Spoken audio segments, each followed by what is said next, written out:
What is up, book nerds? I'm Rachel Bateman. Welcome back to my channel. In today's video, I'm going to answer my most frequently asked question, which is how did I get my book deal, followed closely by how did I option my book for film. I actually hesitate to answer this question because I find that when most people say, hey Rachel, how did you sell your book? Or how did you get it optioned for film? What they're really asking is how can I sell my book and how can I option my book for film? And the answers to those questions are really different. Because of that, I want to start with a disclaimer that I recognize this story is very atypical and might not be very helpful for someone who is trying to get published. There is a more typical route to publication, and it is more likely to bring you success. And that is to write the best book you can, get it ready for agents, query those agents. Once you have representation, you and your agent will take it to publishers. That is the route most taken for a reason because it is the one that is most likely to bring you success. That said, this is my story. I wrote Someone Else's Summer during NaNoWriMo 2014. I am a super nerd, so I do things like track all my writing sessions. I wrote that book in 44 hours, writing 3 days a week throughout the month.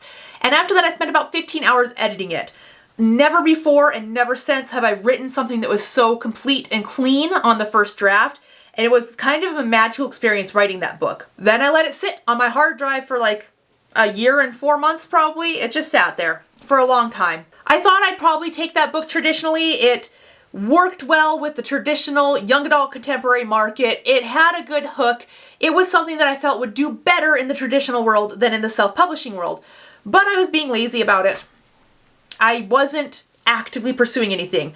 I thought maybe someday I'll query with it, maybe I'll put it up on Swoon Reads and see what happens, or if nothing comes of it, I will go ahead and self-publish. I've done it before, I enjoyed it, I know what I'm doing, so I can do that if nothing else happens. Then in early 2016, I happened to get on Twitter one day, which is something I almost never do, and saw that that week was a submission window for a contest called Pitch Madness. I'd been familiar with Pitch Madness since it very first started, so I kind of knew the rundown of how it worked. You had one tweet to describe your book, to pitch it, and 250 words that you could submit. And this was back when Twitter was only 140 characters, so you had 140 characters to pitch your book, plus the first 250 words. I knew a ton of people submit to it, very few get in, so I didn't let myself stress much. I took about 10 minutes to write my pitch, I stuck it in the form, I put my 250 words in there, and I promptly forgot all about it. It wasn't until a couple weeks later when I suddenly got a flood of Twitter notifications that I realized they had picked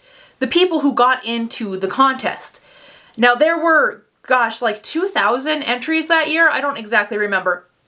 And there were 4 blogs hosting the contest. Each blog got 15 choices. So we're looking at 60 people out of 2,000 or whatever who got into the contest. So I didn't have high hopes. So I have this flood of notifications and I decided to go see what's going on. And what happened is each blog had their 15 they picked. I didn't get in. But then the host of the contest said, you know what? Everyone pick one more. Pick one more book. We're each going to have 16 this year. And Dee Vermito and Summer Heacock picked my book as their 16th book. So now I'm like, whoa, things are starting to get real. Still not trying to be too hopeful about it because I know the reality of walking out of Pitch Madness with an agent still wasn't great. I would get valuable feedback, I'd be better prepared and better set up for the querying process, but it wasn't a guaranteed thing. I did go ahead during the time of the contest and blind query 3 other agents that I thought I would enjoy working with. They were not taking part in the contest and I wanted to go ahead and get my work in front of them. So I did send 3 other queries aside from this contest. The contest in 2016 was based around the game Mario Kart, which I absolutely love, and I was put on Team Rainbow Road, which is my favorite Mario Kart track. So I was having a lot of fun with that. And the way it worked is everyone's entries were on their blogs and agents would go from blog to blog reading all the entries. And you know how in Mario Kart you have like shells you can throw and the bullet bill that takes you zooming ahead of the competition and bombs or whatever?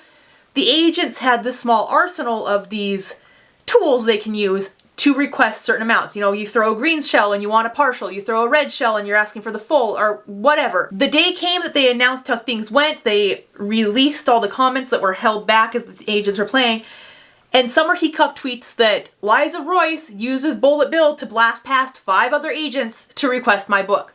So what that means is Liza, she actually had thrown a shell saying she wanted a full manuscript from me, And then immediately after commented again saying, actually, you know what? I just want to use my bullet bill on this one and get it now.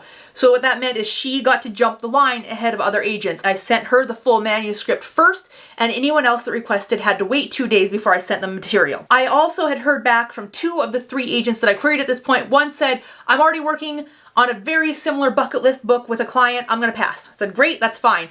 The other one said, I'm interested. Can you send me a partial? So I sent it to her. I sent my book to Liza Fliesig at about midnight my time on a Saturday, so it's 2 a.m. Sunday morning. I got an email back from her later on Sunday saying, hey, you know what? I opened your book to make sure it was formatted correctly so I could send it on to my readers. Before I knew it, I was on page 70. I'm on page 118 now. Can we talk on the phone tomorrow? And I was like, yes, of course we could talk on the phone tomorrow. But I also messaged the people running this contest saying, so what do I do? She's had it less than 24 hours and she wants a phone call. They say, don't wait 2 days. Go ahead and send your book to everyone else that requested it right now. So I did that. Liza and I talked on Monday afternoon. She says, I am loving your book. I'm almost done with it now. I still am going to send it to my readers. They very much have their finger on the pulse of the industry, so there might be reasons why this book isn't a good fit that I'm just not seeing. So I do have to send it to them and wait to hear back, but I want you to know I really like it. And then we spent like an hour talking about kids and life and all kinds of random things. I really connected with her. She's the only person I've ever talked to on the phone who talks faster than I do, so it's really kind of fun. And then we hung up and we wait. So I'm waiting for her readers, I think. But I wake up on Tuesday morning and I get an email and it says, OMG, love, love, love. I haven't heard back yet, but I don't care. They will too. I want to represent this book. And so I'm over here like trying to be a professional while like, whoa, happy dancing.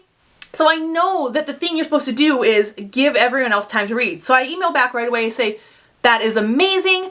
I need 2 weeks to let other agents read it. Can we have a 2-week period? And she says, yeah, we can do that, of course. So I immediately email all the other agents, say I have an offer of representation on this book. 4 of them who have partials come back and say, can I have the full book right now?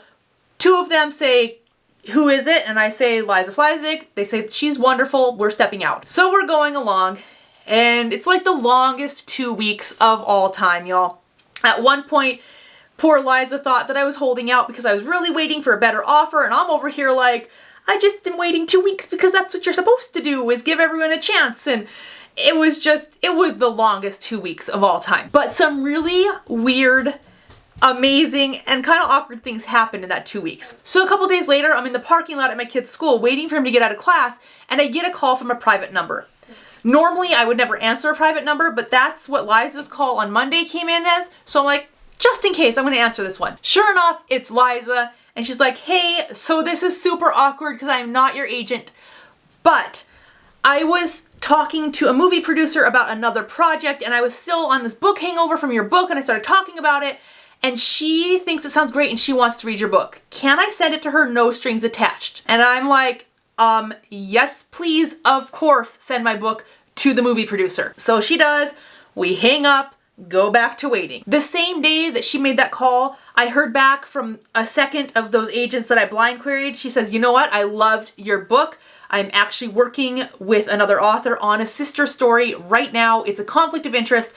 I cannot represent this. My husband tells me that it was that point right there that I knew I was going to sign with Liza, because this is an agent that I'd respected for years and I thought we'd work really well together. I love her list. I love her authors.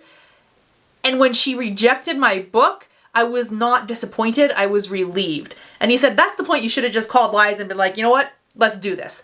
But I was still in this 2-week period that I was supposed to give agents, so I'm like, I will wait, we'll make this happen. A couple days later, I get another call from a private number, and this time when I look at it, I don't have that like, telemarketer dread. I get this little flare of excitement, hoping that it's Liza, and it is, and she says, hey Rachel, so this is extra awkward now because I'm still not your agent, but I heard back from Beth, the producer, and she wants to option your book for film. What do we do? After having this like internal freak out, oh my gosh, I say, you know what? Let's do this. I am going to email the other agents, tell them to withdraw my book. I'm signing with you. We're gonna do this. So I sign with Liza. We get rolling on the movie option situation, and we start submitting to publishers. She takes my book to, I think, 11 editors, some rejected for various reasons, some we didn't hear back from. Julie Madisick at Running Press is like, I want this book, I love this book, and she makes an offer. This is probably 5 weeks into Liza being my agent. The book came out a little less than a year later, which is lightning fast in traditional publishing, and I recognize that. Because Hollywood is like crazy slow, even though we had the offer of option before going to publishers, we didn't actually sign the option contract until almost a year later.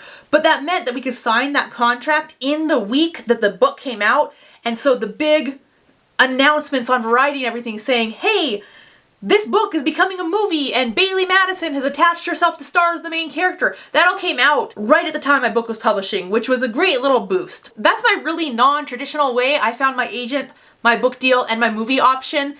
Having it happen that way was bizarre, and I still sometimes try to wrap my mind around it. And honestly, while I wouldn't change things, it almost made things harder. I imagine it actually made getting my book in front of editors a little easier because hey, we have a movie option in hand with a star attached to play the main character. At least open that door a little bit to people saying, okay, we'll read this. No guarantee we're gonna buy it, but we'll read it. But it made it harder in that I have been in this industry for a long time before this happened, so I knew the way it's supposed to go.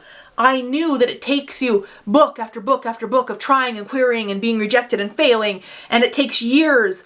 I knew that having the first agent who ever sees your book representing you and getting you a movie option and getting you a book deal in a 6-week period of time is not how things happen. And because of that, a few weird things have happened. One, the imposter syndrome was real. It has been so hard to follow that up because everything went so well the first time out of the gate that it's like, where do I go from here? Throw in having a second baby with a really hard pregnancy, and it derailed my writing life for a while. But the second thing that happened that I find really unfortunate and really part of why I hesitate to tell this story is that people online get nasty about it. They ask a question in an online writing group like, hey, how did you get published? And I tell this story and I get flooded with comments and private messages saying, that story is not helpful to people. You are giving new authors false hope. You shouldn't lie about how the industry works. That is not okay for you to post that. Even though all I'm saying is exactly what happened for me. So for a long time, I wouldn't tell the story. I got really excited about it. I told it on my blog. I got a bunch of nasty mail about telling it on my blog. And so I didn't. When people would say, hey, how did you get published? Instead of saying how I got published, I'd say, so what you want to do is you want to write the best book you can, make sure you have some critique partners to help you hone it in, then you want to write a query letter. If you need help figuring out how to write your query letter, there are a lot of resources. Link, link, link, link, link. Here they are. After your query letter, if you need to talk to your agent on the phone, here's some questions you should ask. If you have multiple offers, here's some ways you could try to figure out who the best agent for you is. Here's what you do when you're on submission. And instead of telling my story, I told what the typical story is. And honestly, the typical story is more helpful to most writers because what most people are asking is, how do I get published, not how did you get published? But I am really, really done holding my story back because it scares some people, or holding my story back because some people can't understand or don't want to understand or don't want to believe that things can happen easily. I would never pretend that they always happen easily. I would never pretend that this is the normal. But I am done holding this story back because some people on the internet can't handle it. Thank you for watching this video about how I found my agent, book deal, and movie option. If you liked it, go ahead and give me a big thumbs up, subscribe so you don't miss my future videos. If there's anything else you all would like to know or anything that didn't make sense, go ahead and ask it in the comments. I will be around to answer any questions you may have. Thanks again for watching, and I will see you in my next video.